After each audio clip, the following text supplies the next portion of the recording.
Witam. W ostatnim materiale mówiłem o tym, że taką pierwszą rzeczą, którą sprawdzam podczas analizy siły uderzeń i kopnięć, jest synchronizacja. I to, co sobie zrobimy dzisiaj, to będzie analiza kolejnych 4 bardzo ważnych elementów, które wpływają na to, że bijemy silniej i kopiemy mocniej.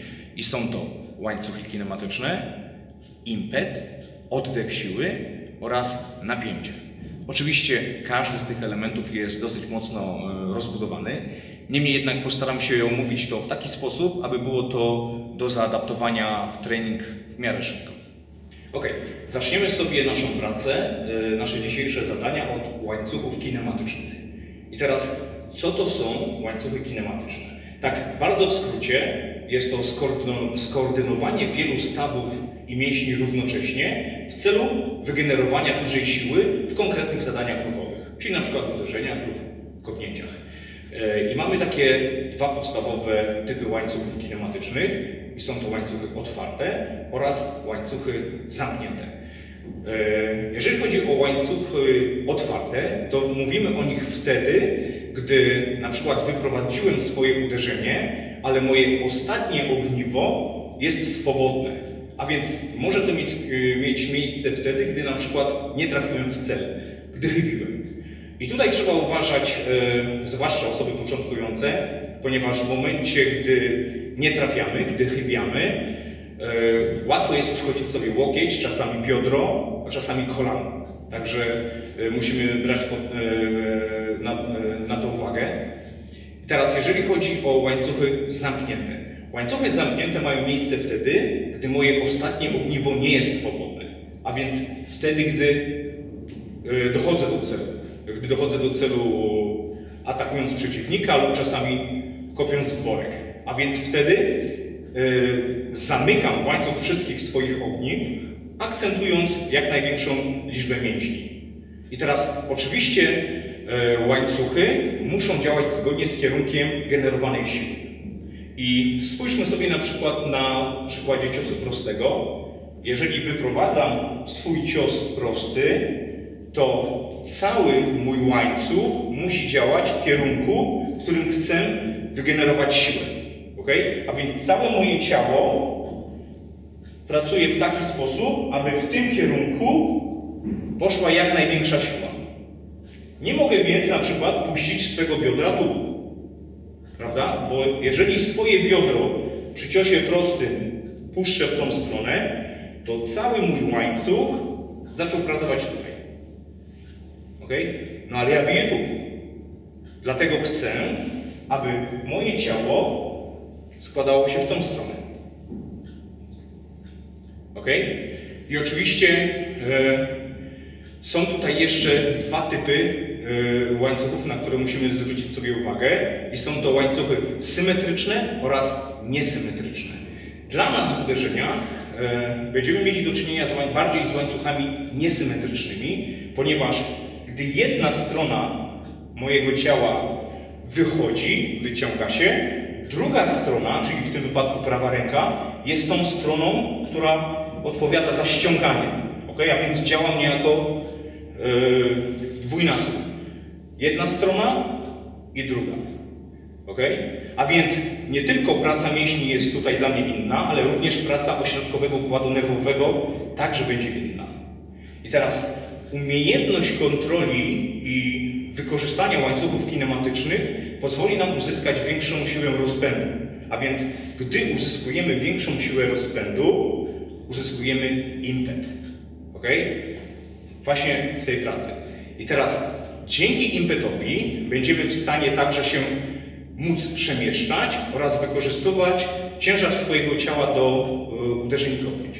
A więc gdy mogę się przemieścić na przykład w jego stronę i chcę wykonać na przykład cios prosty, to chcę zrobić to w taki sposób, aby ciężar mojego ciała był wykorzystany.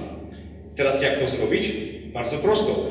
W momencie, gdy wyprowadzam uderzenie i robię krok, to chcę, aby moja ręka doszła do celu, zanim odstawię stopę.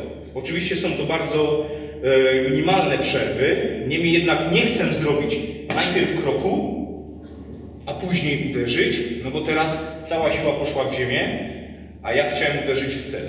A więc tuż przed odstawieniem swojej nogi moja ręka dochodzi do celu. Ok? I teraz kolejną sprawą, która będzie nas interesowała w trakcie rozwijania siły uderzeń i kopnięć, jest tak zwany power breath, czyli oddech siły. I teraz, co to jest oddech siły? Oddech siły jest to sposób oddychania, w którym maksymalizujesz ciśnienie wewnątrzbrzuszne po to, aby spotęgować swoją siłę. Ok? I teraz, jeżeli chcemy wykorzystywać ciśnienie wewnątrzbrzuszne, to musimy akcentować naszą przeponę. A więc musimy wiedzieć, kiedy pracujemy naszą przeponą, kiedy ona pracuje. I możemy sobie tutaj zrobić taki bardzo prosty test. Jeżeli sobie staniesz w pozycji wyprostowanej i zaczniesz robić, powiedzmy, 3-4 wdechy i wydechy ustami, to zobaczysz, że Twoja klatka piersiowa się unosi i opada. Okay? I ten typ oddychania, gdy nasza klatka piersiowa idzie w górę i w dół, to nie jest do końca to, co nas interesuje. My potrzebujemy, aby oddychała nasza przepona. Oddychać za pomocą przepony. I teraz zrób sobie drugi test. Stój nadal w pozycji wyprostowanej. Zamknij teraz usta i zatkaj jedną dziurkę od nosa. I zacznij przez tą jedną dziurkę od nosa robić wdechy i wydechy. I gdy zaczniesz to robić, zobaczysz, że Twoja przepona zaczyna pracować. Oczywiście jest to jedno z ćwiczeń, które możemy zrobić. Są jeszcze ćwiczenia, gdy leżymy, ale niemniej jednak interesuje nas przepona, wyrzut powietrza z przepony oraz zawężenie wylotu powietrza. A więc, gdy zawężamy wylot powietrza, nasz język idzie do podniebienia, jest blisko zębów i słyszymy bardzo często takie charakterystyczne no to właśnie to jest nic innego jak wykorzystanie ciśnienia wewnątrzbrzusznego z przepony oraz zawężenie wylotu powietrza. Okay? I została nam jeszcze jedna rzecz do omówienia, taki ostatni etap, jest to przypięcie ciała w końcowej fazie uderzenia. Okay? I teraz, abyśmy mogli to zrozumieć, to potrzebujemy do tego wiedzieć to, co mówiłem na temat synchronizacji. Ponieważ przypięcie całego ciała przypada dokładnie na ten moment, kiedy osiągamy największą prędkość. A kiedy osiągamy największą prędkość? No oczywiście w końcu w celu. A więc w momencie, gdy dochodzimy do celu, nasze ciało jest ten ułamek, gdy dochodzimy do celu, nasze ciało jest przypięte. A więc wykorzystujemy przypięcie całego ciała do wykonania jednego ruchu. Okay?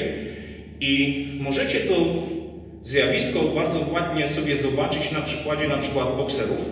Jeżeli stoi bokser, no nie każdy, ale powiedzmy niektórzy stoi na wadze, to gdy się mu przyjrzysz, to nie widzisz, że jest jakoś specjalnie zbudowany, jakoś specjalnie umięśniony, nie widać tego po nim. Ale gdy już dochodzi do walki i zaczyna walczyć i wyprowadzać uderzenia i fotograf zrobi mu zdjęcie w tej ostatniej fazie, to nagle widzisz, że jest tak mocno pocięty mięśniami, okay, że można się uczyć na nim anatomii. Także to jest właśnie ta ostatnia faza naszego trafienia, kiedy on wykorzystuje przypięcie całego swojego ciała. Także przeanalizujcie sobie to dzisiaj po kolei, te wszystkie elementy, czyli to, co nas interesuje, to łańcuchy kinematyczne otwarte i zamknięte, także symetryczne oraz niesymetryczne. Bardzo ważna rzecz kolejna, impet, ponieważ dzięki łańcuchom jesteśmy w stanie generować impet.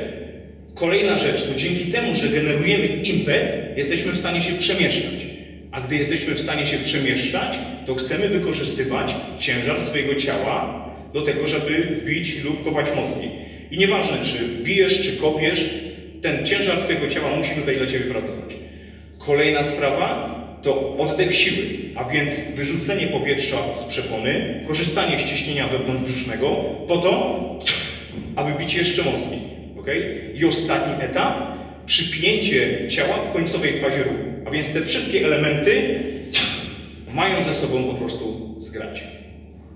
Budując siłę uderzeń i kopnięć, nie powinniśmy pomijać tych elementów, o których mówiłem dzisiaj. Osobiście uważam, że są one ważniejsze w budowaniu siły od samego treningu z obciążeniem. Oczywiście możesz pominąć te wszystkie elementy i skupić się na treningu na siłowni, nad budowaniem siły poprzez różne przyrządy, ale w pewnym momencie napotkasz ścianę, której nie będziesz mógł przekroczyć. I będziesz się zastanawiać, co jest tego powodem, ponieważ tyle pracujesz, tyle się wzmacniasz, a siła uderzeń i kopnięć nie wzrasta. No i wtedy okaże się, że będziemy musieli wrócić z powrotem do tych elementów, o których mówiłem dzisiaj, aby je wypracować, ponieważ bez nich po prostu nie ruszymy dalej. Dlatego najlepiej jest od razu skupić się na tych elementach, zacząć je kształtować, budować, do nich później dodawać ćwiczenia siłowe. Tym bardziej, że wszystkie te elementy będą bardzo potrzebne do jeszcze jednej rzeczy, jeszcze jednego elementu, o którym powiem w kolejnym odcinku. I jeszcze jedno. Nie staraj się budować swojej pracy, swojej techniki od razu od 1000 kombinacji. Pamiętaj, że każda kombinacja składa się przede wszystkim z poszczególnych uderzeń i kopnięć. I te poszczególne uderzenia i kopnięcia muszą być przeanalizowane i bardzo dobrze wypracowane. Ponieważ to one w pewnych warunkach mogą się okazać decydujące o rozwiązaniu walki. Zobacz, ile trwa walka uliczna? 10-15 sekund? Tak? A więc ważne dla nas jest, aby wypracować sobie takie przełożenie w naszych uderzeniach i w naszych kopnięciach, aby te walki kończyć możliwie szybko. Dziękuję.